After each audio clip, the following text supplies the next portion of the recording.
Okay, so we can't finish out the news for this week without giving you guys a little bit of a fluff piece because we have been absolutely fucking hardcore serious this whole time. So the Except for last sex item bruises. the sex bruises. The last one that we have for you guys is from the Friendly Atheist blog at Pathos, and it's Ken Ham's back at it with us because you might remember back in December, I think it was, we were talking about how Ken Ham was using the rainbow lights on the Ark to make it look like a rainbow was shining on it because, and also he got the order completely wrong with the colors. And, We're taking it back. Yeah, exactly. That's what he said. So we actually have it back. We actually have Ken Ham, or actually no, we have Ray Comfort joining us to talk about this real quick. He's got some quotes for us here. All right. So you see this right here? This here is the Bible. Yeah. And it says the rainbow. It represents the everlasting covenant between God and every living creature of all flesh that is on earth, right? That's Genesis 9:16. It says, Great comfort just whipped your ass. The rainbow stands as a poignant reminder, that the governor, the God, they're the same thing, you see, because God appoints governors and he keeps his promises despite the wickedness in the world. God has not sent Spider-Man or another global flood to destroy all flesh. Yeah. Mm-hmm.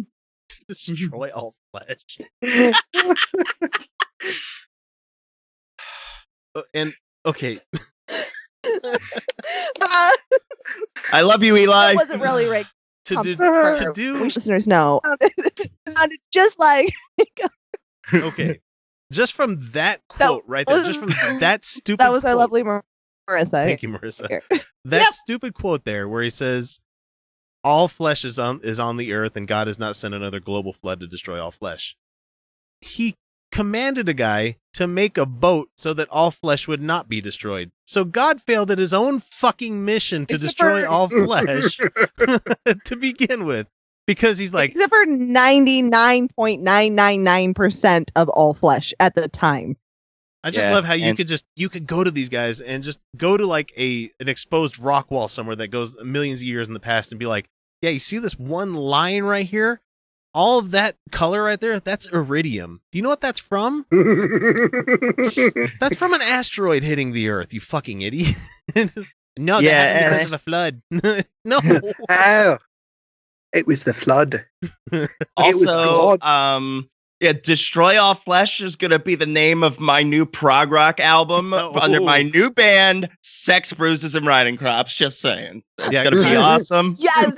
Oh my God. I love everything about that. I'm going to listen to it every day. In the patron section that you guys are not privy to listening to this right now, Kyle mentioned doing his hair a certain color, and he said it looked like a muddy plum. I was gonna comment there saying that was my male stripper name back in college. You know, it's just like Muddy Plum.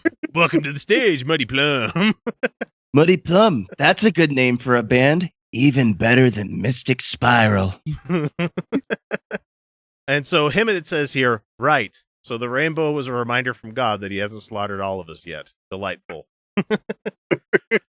Well, it's coming. It's coming. And he said people pointed out that it wasn't even a good rainbow because the colors repeated themselves and they didn't go in the right order. And so a lot of this is the reprint from the December article that we have here. So the funny thing is we brought this up and Ken Ham liked it so much in the response that he got from it that is now going to be a permanent fixture at the attraction of the Ark Park.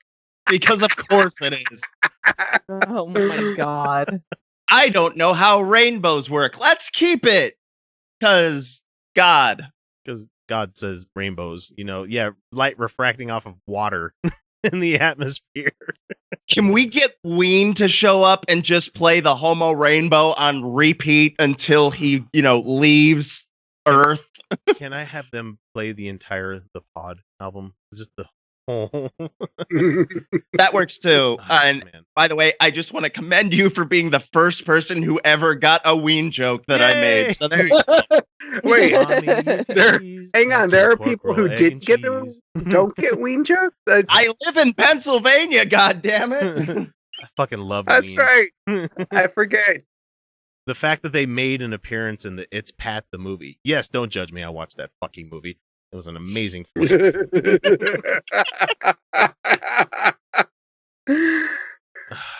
So I would think it would be almost poignant for nowadays, but except for the fact that it's rampant fucking transphobia, it's just terrible.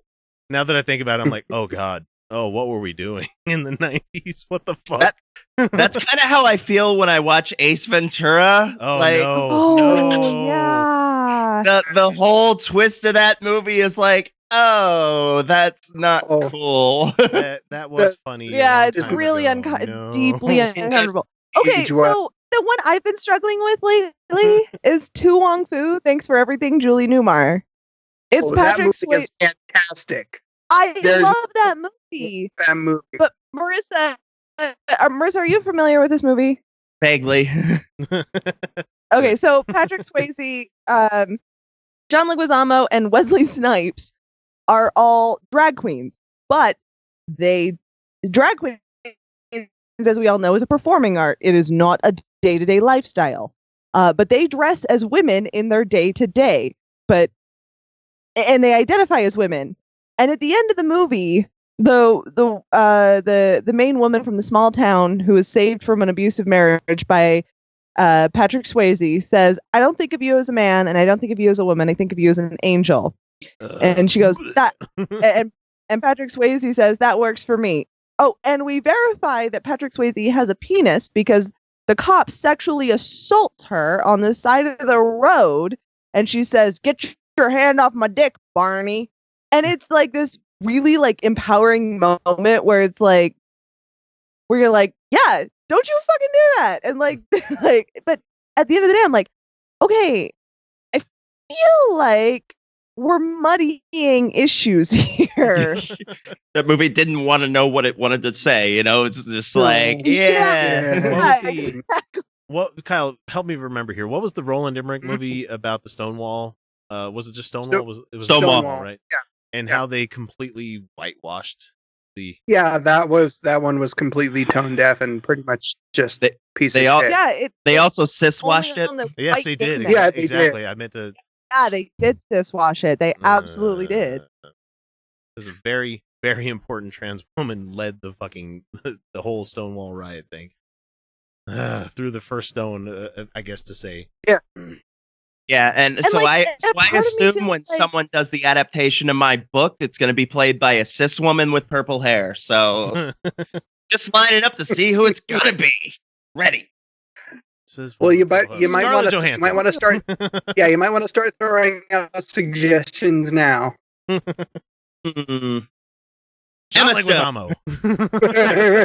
I feel like Neil Patrick Harris could like embody you.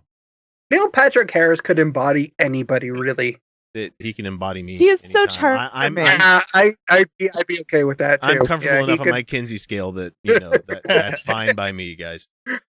By the way, sorry, it's Captain Jack Harkness for me. It's cool. I'm okay with that too. Go ahead, Marissa. Sorry, Marissa, you were saying. Funny little anecdote about John Leguizamo. So my screenwriting professor owned a production company with him, and is best friends with him. Please tell me he didn't help make The Pest. Please. No. Okay, good.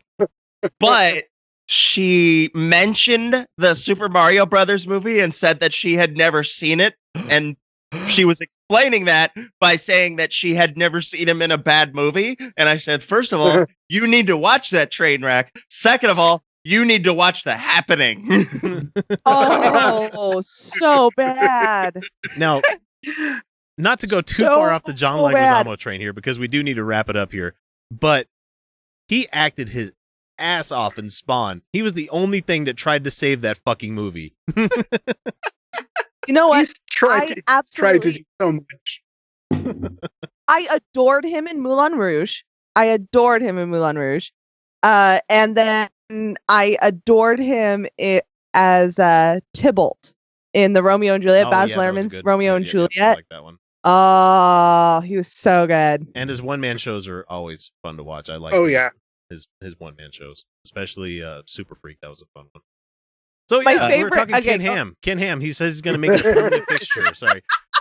And he says, we've decided to enhance the rainbow lights and make them a permanent feature during the evenings at the Arc, located south of Cincinnati. Like we really needed to fucking know where it was. We'll be working over the coming months to ensure this change is permanent. how hard is it to change the fucking light bulb? I mean, it's all part of, quote, taking the rainbow back, unquote. We're taking it back. Taking it back.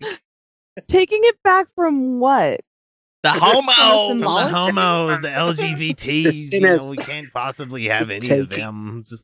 Taking it back from the sinners. No, hang on. You guys are getting Ray Comfort on. Sorry.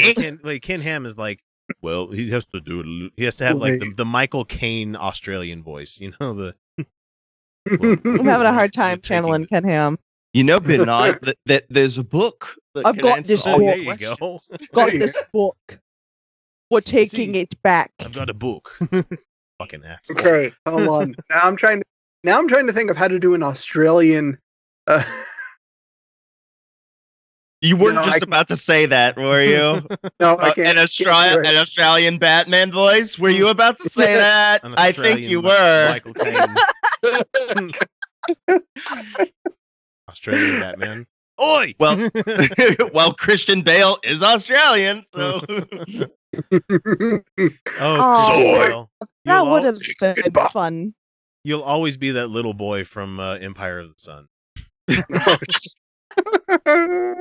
I was gonna go Swing Kids, but that works too. Oh man, you'll always be the guy from fucking Newsies. There you Newsies! go.